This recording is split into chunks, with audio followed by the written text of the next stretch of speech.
Good morning. Happy Friday. It's a week before the Christmas holiday, so that's pretty exciting. I am so glad that you're here. Thank you very much. I'm Rita Hickman. I'm a body mind expert, and what I do is I help women who are in toxic and narcissistic relationships. That's what I do.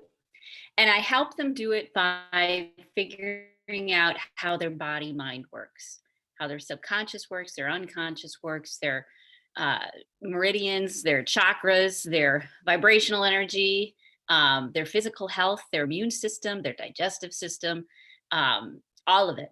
I help women figure out how they work, body, mind, and spirit, so that they can heal from a toxic relationship. They can learn how to navigate a toxic relationship. They can gain the strength that they need to leave if that's what they choose to do, or they can gain the strength to stay if that's what they choose to do. Everybody's choice is their own. And no matter what you choose, no matter where you are at in your journey, I'm here to help you. So today we're talking about the idea of, if you love a narcissist, does that mean that you're stupid? One of the things that a narcissist does, or toxic people do, is they tear down the people that are around them, the people that care about them. And they do this out of insecurity, out of being locked down inside of themselves, out of false beliefs, out of health issues, out of mental health issues, out of brain wiring and brain chemistry. Um, they will devalue and diminish and rip apart and pick away and destroy the people that are close to them. That's one of their coping mechanisms. It's a way to try to gain power or control over a situation or over somebody when they feel that they have no control. So, what happens to many people when they're in a narcissist relationship is that they believe what they're told, and maybe that started when they were a kid. Maybe they were told over and over, either silently or, verbally, that they had no value, that their voice didn't matter, that no matter how perfect or wonderful or amazing that they were, um, that their needs and who they were and what they wanted just didn't matter. Now, what do we do if it's somebody that we love? What do we do if it's somebody that we have a deep attachment to, either because of our past or our psychology, or because we really do? Like a parent or a brother, or someone that is in need, or someone who needs us. How do we navigate, how do we work around this idea that everybody is telling you that you're stupid? The rule of thumb is, if you're in a relationship with a toxic person, turn around and walk away immediately, and cut them out of your life for forever. Now, what do you do when that's your mom? What do you do when that's your brother? What do you do when that's someone that you are financially dependent upon? What do you do if you are somebody that has a higher vision for life? What do you do if your issues or your wounds or your past are somehow sabotaging you and keeping you in place? Does that mean you're stupid? Does it mean you're stupid if you love a narcissist? No. In fact, a lot of people when they're recently out of a narcissist relationship, they'll do a lot of finger pointing, a lot of anger, a lot of hurt. Completely understandable. We've all been there, because how do you not get hurt when someone viciously attacks you and undermines you on a regular basis? How do you not get hurt? How do you not feel those things? You do. And you go through a stage where you say to yourself, how did I do this to myself? How did I betray myself? Why did I let this happen to myself? What, am I stupid that I let myself walk into this? They told me. Many times a narcissist or a toxic person will tell you. They'll tell you way ahead of the meltdowns or the blowdown, or the blowouts, that this is who they are. Maybe they have an anger management problem, or maybe they have a lot of trauma in their past. Maybe they've been through lots of relationships and it was always the other person's fault.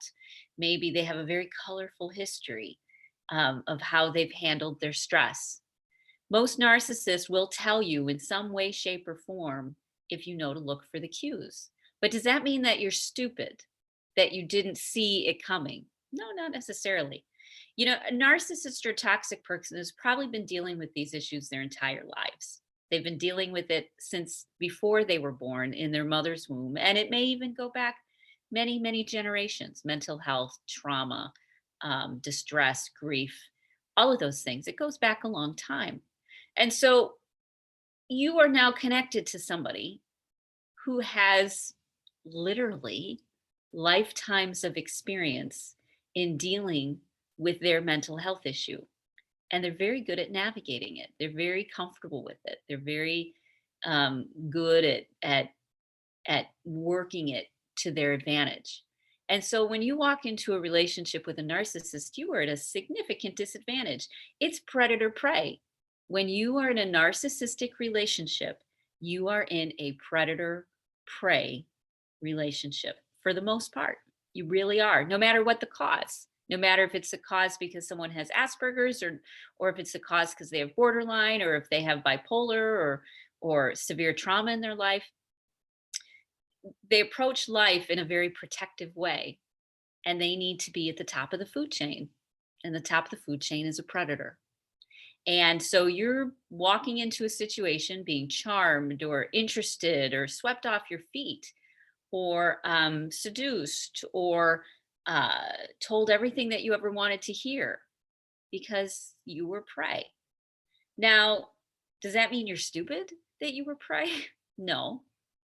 It means that the predator identified that you were the most likely person that would allow them to prey upon them.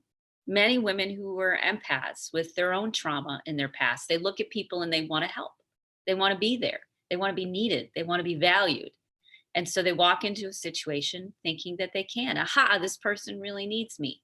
And you walk in way out of your depth, way out of understanding what's really going on.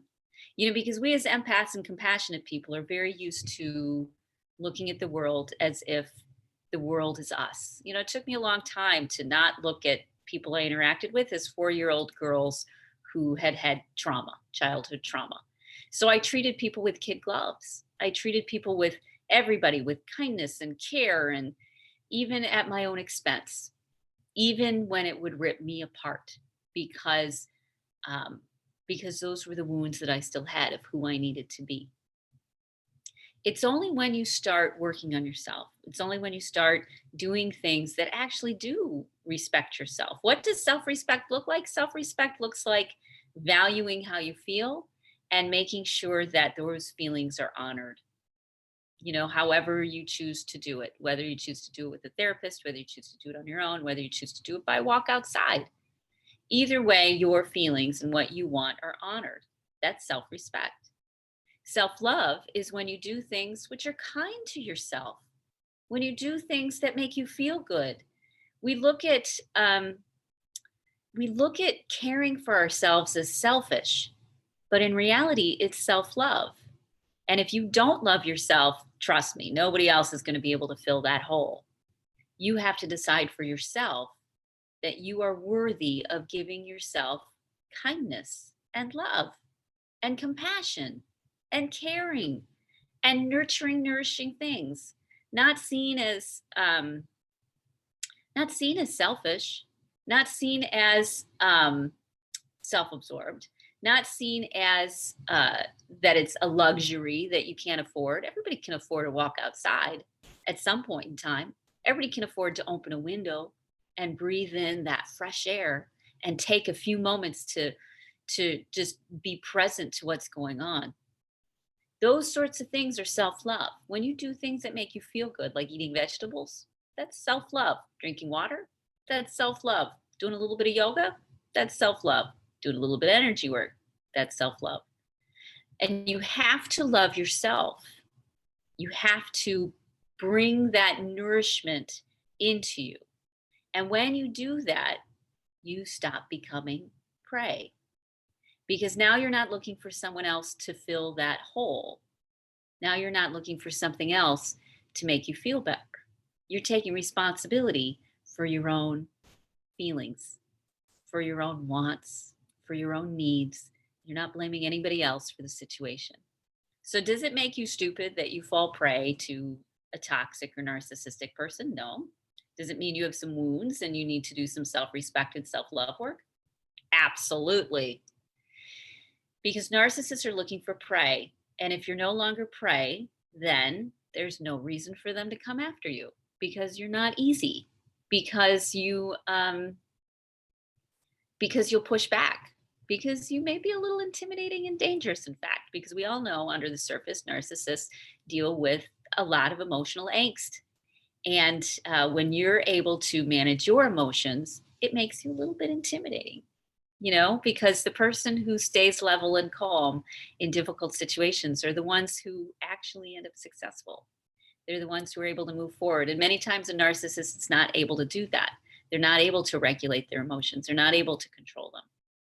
So many times, women who are strong and capable and smart and functional and balanced and all of that stuff, they still end up in relationships with narcissists. And that means that there's some deeper beliefs that are going on, some deeper things that are going on that you want to look at. Does it make you stupid? No. Makes you wounded, makes you maybe a little naive, but you're not stupid because this is life. We're surrounded by people who are under a lot of stress and they're going to be looking out for their own interests, period. They're going to be looking out for their own well-being, period. And they're going to feel so forced to the wall that anybody is fair game. And if this is something that people have dealt with their entire life or their families dealt with their entire life, wow, are they really good at this game? This game of attraction and destruction and control and manipulation. So the beauty of this is on some level, you're very smart. And you're very smart because you hooked up with somebody who had the ability to bring up the things which were still holding you back.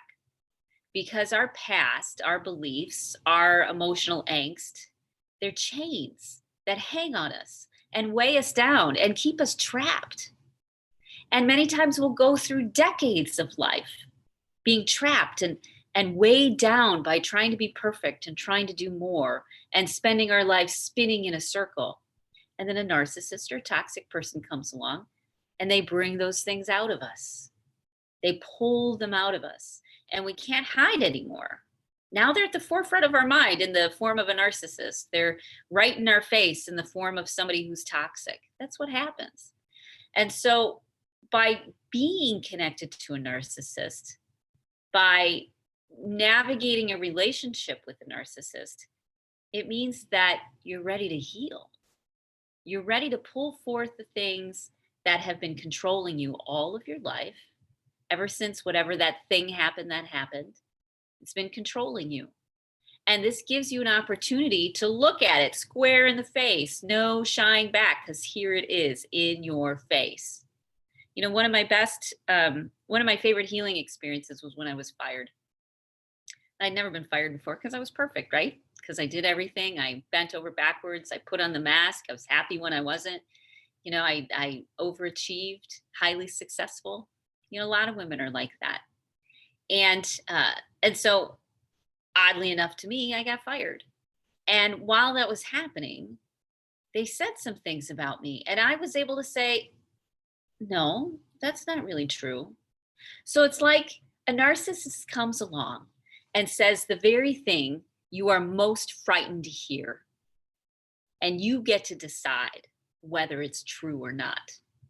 So it's pretty smart that you decided, and you're pretty tough, you're pretty resilient, that you decided to step into this. You decided to work through these things, that you were ready to open up a new chapter of your life and not just be but actually be somebody of influence, be someone of power, be someone who can make a real difference in people's lives, be someone who is happy. Because when we're happy and balanced, that's when we're able to help people the most, not when we're depressed and depleted and angry. So narcissist is only part of this whole process, part of this whole experience that you're having. You're having a much bigger experience than you think you are. And the narcissist is one part of it. And their part of it is to come into the story and be the villain. And they can be the villain for, you know, chapters and chapters and chapters and chapters and chapters and chapters, or they can be the villain for a little while until the heroine steps into her heroine role, into the power and the beauty that she is. So this is your opportunity.